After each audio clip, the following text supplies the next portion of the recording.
Hello everyone, I hope आप लोग सही होंगे। और आज बड़े दिनों बाद मिल रहे हैं। बड़े दिनों बाद आज हो रही है डेट 20 मई। और अब कुछ दिन ही बचे हैं, लिटरली कुछ दिन बचे हैं। क्या ही बताएं यार, बुरा हाल हुआ पड़ा है। और 27 डेज़ बचे हैं, समझ नहीं आ रहा क्या होगा। सो इतने दिनों बाद हाय, मैं कहाँ था? मैं पढ़ाई कर रहा था, जैसे आप सब पढ़ रहे होगे। और मैं बिज़ी था बहुत ज़्यादा, क्योंकि मेरे पास बहुत कम टाइम मिल रहा था, मुझे ऑफिस जाना पड़ रहा था।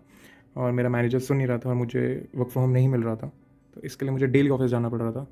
और मेरे पास हार्डली टाइम होता था कि सुबह 5:30-6 बजे उठो और 10:15 तक पढ़ाई करो, फिर उसके बाद रेडी हो और 11 बजे ऑफिस के लिए निकल जाओ। ऑफिस में बिल्कुल टाइम नहीं मिल रहा था, क्योंकि जो हमारे एक टीममेट था उसने रिज़ाइन कर दिया था, वो छोड़ के चले गए। तो उसके बाद से हम खाली 3 लोग थे, बट बीच में कोई ना कोई एक को छुट्टी लेनी पड़ती थी। और अभी नया ज्वाइन करा है, फिर उसको ट्रेनिंग दो, और उसी में बहुत ज़्यादा टाइम बीत जाता था। और ऑफिस में आस पास लोग होते तो फिर क्या पढ़ रहा है, क्या कर रहा है, क्या नहीं कर रहा है, यही चलता रहता था। तो इसलिए मैं ऑफिस में पढ़ ही नहीं पाता था। बहुत मुश्किल से, बहुत मुश्किल से टाइम मिलता था। कभी कभार होता था कि मैं यूट्यूब पे लेक्चर चला देता और कान में चलता रहता था बस, और मैं वही सुनता रहता था, लोग गाने सुन रहा हूँ। सो ये चीज़ है। और आज मंडे है, बट हीट वेव की इस वीक पूरा हीट वेव की वार्निंग जनरेट हुई है। 44, 45, 46, 47, कंप्लीट जैसे 46 था, उससे पहले भी 45, 44 ऐसे ही था। बुरी हालत हो रही है। तो आज सुबह मैनेजर का मैसेज आया कि भाई आज ऑफिस आने की ज़रूरत नहीं है, घर से करो। आज लाइक कि ठीक है। तो मैं सोचा, मैं पढ़ ही रहा था फिर सुबह से, फिर अभी जस्ट 12:30 हो रहे, मतलब 12:10 हो रहे हैं, और 1 बजे ऑफिस स्टार्ट करना है। सो आज लाइक कि पहले ऐसे एक बार रिकॉर्ड करते हैं, बहुत टाइम से कर रहे हैं, अपडेट देते हैं। और मैं भी लाइबल रहूँगा, आगे दिखा सकूँगा कि भाई ऐसे ऐसे करा है। तो इतने टाइम में क्या करा मैंने? पहली बात, आज सुबह क्या करा था, तो एक मुझे ना इकोनॉमी रिवाइज़ करनी थी। तो मैं अकेले जब मतलब अपने आप पढ़ रहा होता हूँ, तो कभी कभार मेरे दिमाग से ऊपर निकल जाता है, मैं इतना हूँ नहीं इंटेलिजेंट। तो जैसे मैंने इकोनॉमी के सारा हो गया था, मैं पिलर विलर सब कंप्लीट हो गए, नोट्स वोट्स। तो मैं बस रिवाइज़ कर रहा था। तो रिवाइज़ करने के लिए एक शॉर्ट फॉर्म में वीडियोज़ मिल गई थी मुझे, एक डॉक्टर यूपीएससी करके चैनल, सॉरी, डॉक्टर यूपीएससी करके चैनल है ये वाला। तो इसकी शॉर्ट फॉर्म में एक प्लेलिस्ट मिल गई इकोनॉमी की। तो उसने बेसिक्स में सारे कर रखे हैं, कोई 23 वीडियोज़, आई नो और होंगी या नहीं होंगी, बट मुझे तो प्लेलिस्ट में 23 वीडियोज़ मिले। सो अभी मैं 13th वीडियो पे हूँ, और 12 वीडियो सुबह से कंप्लीट कर लिया मैंने। और 12 वीडियो में मतलब स्टार्टिंग से लेकर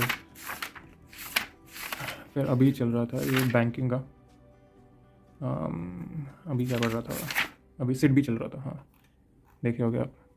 NHB, अब NHB स्टार्ट होगा, सिट भी हुआ है। तो हाँ यही चल रहा था। और फिर उसके बाद सबसे पहला लेक्चर शायद से GDP पे था। सो या ये फर्टिलाइजर्स हो गया, एग्री वगैरह, तो उससे था MC MSPs हो गया। ये GDP GNPs ने अच्छे से समझा रखा है, जो मुझे अच्छे से समझ आ गया एक्चुअली में। कुछ प्रॉब्लम्स थी पहले, बट अब GDP अच्छे से समझ आ गया मेरे को। एक पेज में GDP GNP सब कुछ खत्म हो गया। सो या ये तो आज का अपडेट है कि सुबह से इकोनॉमी पढ़ रहा था। कल रात को मतलब वैसे साइंस एंड टेक पढ़ रहा था कुछ दिनों से। शिवन के जो लेक्चर्स हैं वो सारथी ने अपने उसमें डाल दिए हैं, मतलब सॉरी, सारथी ने शिवन के लेक्चर्स डाल दिए, मतलब डेली अपलोड कराए गए, और भी अपलोड होंगे। तो मैंने पहले देख रखे थे, जब मैंने सारथी का कोर्स लिया था 1500 या 2000 का था आई गेस लास्ट ईयर, उसमें एनवायरमेंट और साइंस एंड टेक था। तो उस टाइम समझ लिए थे, बट अब 1 साल बाद फिर से पढ़ने की कोशिश कर रहा हूँ इन नोट से, जो थे। दिखाता हूँ कैसे मैंने हालत कर रखी है नोट्स की। ये पूरा ये एनवायरनमेंट का। तो जब मैं वापस पढ़ने जा रहा तो समझ नहीं आ रहे थे, तो ऑब्वियसली वही मैं जैसे आपको बोला कि मैं लेक्चर्स वापस सुनने लग गया। कि मैं जैसे रात को बैठा ऑफिस से आया, या फिर सुबह सुबह 2 घंटे दे दिए मैंने, सुबह जल्दी उठ के 2 घंटे पढ़ा। तो एक एक लेक्चर 2 घंटे का ऐसे करने लग गया। तो जो पुराना पढ़ा था वो याद आता गया, और फिर मैंने 2x पे 1.5x पे चला दिया, और वो चलता गया। और कभी कभार स्किप भी कर दिया, क्योंकि वो सब पता था क्या है क्या नहीं है, क्या चीज़ है। तो इसलिए पढ़ रहा था। बट कल रात को हुआ कि जब मैं आया यहाँ पे हेल्थ पार्ट पे, स्टेम सेल पे, तो स्टेम सेल का यार लेक्चर बहुत लंबा था।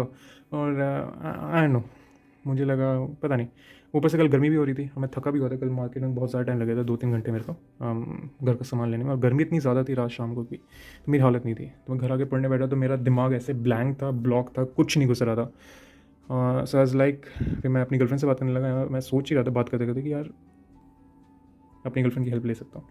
सो उसीलिए फिर, क्योंकि वो PhD कर रही है, वो बायो की फील्ड से ही है, सो लाइक उससे अच्छा कौन हो सकता है मेरी लाइफ में जो मुझे समझा सके शॉर्ट फॉर्म में। फिर मैंने उसको नोट्स की फोटोज़ भेज दी, जैसे स्टेम सेल मुझे समझना था, एनिमल क्लोनिंग हो गई, हेल्थ पार्ट हो गया, जितने भी डिजीज़ हो गए, ये सब हो गए। फिर उसने मुझे आराम से 1.5-2 घंटे बैठ के नोट्स देखे कि कितना क्या समझाना है, एक्स्ट्रा ना समझाए, तो उसने मुझे समझा दिया। फिर आज स्टार्ट करेंगे शिविन का ही। एक बार ये लास्ट में PYQs होते हैं, तो एक बार PYQs अटेंड कर लूँगा, मतलब PYQs होते हैं इसके लास्ट में, लेक्चर्स के हर एक लास्ट में, तो PYQs एक बार अटेंड कर लूँगा अभी। फिर उसके बाद जो इसके स्पेस टेक के वीडियोज़ हैं और नैनो टेक के, और वो वाले वीडियोज़ देखूँगा खाली, जिससे मुझे भी आसानी रहेगी। सही है, ये है मेरा साइंस एंड टेक का अपडेट। और रही पॉलिटी की बात, पॉलिटी के मैंने ये PT 365 पॉलिटी का कंप्लीट कर लिया पूरा विद अपडेटेड मटेरियल। एक ये मेरा अपडेट है। फिर उसके बाद CSET की एक कमी है, CSET मैं नहीं कर पाया, टाइम नहीं मिल पाया। उसके अलावा मुझे टेलीग्राम पे आतिश माथुर सर हैं, उनके इस बार के मैग्ना कार्टा का 2024 का सीरीज़ मिल गया। तो जैसे मैंने पॉलिटी अभी ही करी थी कंप्लीट, सो आज लाइक कि भाई रिवाइज़ कर लेते हैं जिससे कुछ भूल ना जाए। तो फिर आतिश माथुर सर का जो लेक्चर्स मिले थे वो मैंने मस्त देखे जल्दी, मतलब छोटे थे, इतने भी खास नहीं थे, मतलब खास तो थे ऑब्वियसली, बट छोटे थे। तो वो लेक्चर्स देखे और उसको देख के मैंने सारा रिवाइज कर लिया। जैसे मेरा जो सिंपल स्पेशल ये मैंने बस याद कर रखे थे, मैंने लिखा नहीं था कहीं पे, तो मैं सोचा कि भाई लिख लेते हैं इसको, जिससे आगे काम आएगा। तो ये लिख लिया। और उनके लेक्चर्स जो 12-13 थे वो मुझे मिल गए, और वो पढ़ के मैंने पॉलिटी अपना वापस रिवाइज़ कर लिया 2 दिन के अंदर। मतलब फ्राइडे रात को स्टार्ट करा था और सैटरडे दिया, और संडे सुबह तक मेरा पॉलिटी हो गया था पूरा का पूरा विद करंट अफेयर्स। ये हो चुका है। और यही अपडेट है। आज ज्योग्राफी स्टार्ट करूँगा, ऐसे जल्दी ज्योग्राफी देख लेंगे। और बस यही है। फिर आर्ट एंड कल्चर का करंट अफेयर स्टार्ट करना है। तो अभी बजे हैं 12:15 और अभी गर्मी हो रही है। मैं दूसरे रूम में जा रहा हूँ, मेरे रूम पे AC नहीं है। सो मैं जो मम्मी वाला रूम है वहाँ पे AC लगा हुआ है, तो वहाँ जा रहा हूँ। AC में बैठेंगे और वहीं बैठ के ऑफिस का भी काम करेंगे और पढ़ भी लेंगे, क्योंकि गर्मी बहुत ज़्यादा हो रही है भाई। ऐसे तप रहे हैं ना, मतलब ऐसे भाई मैं बता नहीं सकता, बुरी हालत हो रही है। मेरा फ़ोन भी ऐसे गर्म हो रहा है, अभी मैंने पकड़ रखा है, जल रहा है वो फ़ोन। तो एक तो मुझे अभी नहाना है, क्योंकि मैं सुबह से पढ़ रहा था, मुझे नहाने का टाइम नहीं मिला, तो अभी नहाने जाना है। और यही चीज़ है। तो इसके लिए यही अपडेट है मेरा कि मेरी अभी तक इतनी पढ़ाई हुई है। CSET भी करना आज ढंग से, तो या CSET करना है। और 1-2 चीज़ें और थी जो करनी है। PYQs मैंने अभी स्टार्ट नहीं करे, बट करने हैं, वो भी करते हैं। जब प्लेसेस एंड न्यूज़ मैंने 5-6 वीडियोस देख ली, बहुत सारे अलग अलग जगह की और सारी को एक जगह कंपाइल कर लिया। बहुत सारी जगह पे अलग अलग प्लेसेस बता रखी हैं, लाइक बहुत कम है जहाँ पे बहुत कम वीडियोज़ हैं जिसमें रिपीटेशन हुई है प्लेसेस की। सो या इसलिए प्लेसेस एंड न्यूज़ बहुत रिपीट करके देखता हूँ बहुत सारी जगह में, जो भी है। तो यही है, आप अपना ख्याल रखिए, अच्छे से पढ़ाई करिए। गर्मी वाले एरिया में रह रहे हैं, नॉर्थ बेल्ट, नॉर्थ गुजरात में भी गर्मी हो रही है, हाँ। सो नॉर्थ वेस्ट बेल्ट में, तो अच्छे से ख्याल रखिए और पढ़ाई करिए। पानी वानी पीजिए, ORS पी लो, हाइड्रेटेड रहो, खाना खाओ, कम हो सके बाहर निकलो, अंदर रहो। और AC नहीं है तो कूलर चला लो, अपने आप को ठंडा रखने की कोशिश करो जितना हो सके। और जो साउथ बेल्ट पे है, साउथ ईस्ट पे, उड़ीसा, तमिलनाडु, आंध्र, उस एरिया में, सो प्लीज़ अपना ख्याल रखो, क्योंकि साइक्लोन की वार्निंग आ रखी है वहाँ पे। अगर किसी को नहीं पता हो तो साइक्लोन आने वाला है वहाँ पे, ऐसा बोला गया है। बारिश बहुत हो रही है, और 22 मई 23 मई तक बारिश होगी। सो प्लीज़ ख्याल रखो। जो लोनावला वाला एरिया है उसमें भी आगे मई एंड से जून स्टार्टिंग तक बारिश होने वाली है, तो प्लीज़ वो भी अपना ख्याल रखिए। पढ़ाई करते रहो, अपना ख्याल रखो, अपने घर वालों का ख्याल रखो, अपनी हेल्थ ज़रूर देखो, पढ़ाई में अपनी हेल्थ मत भूल जाना, बस यही बोलूँगा। पढ़ते हैं, ऑफिस भी स्टार्ट करना है यार, जान निकल रही है। Bye, take care.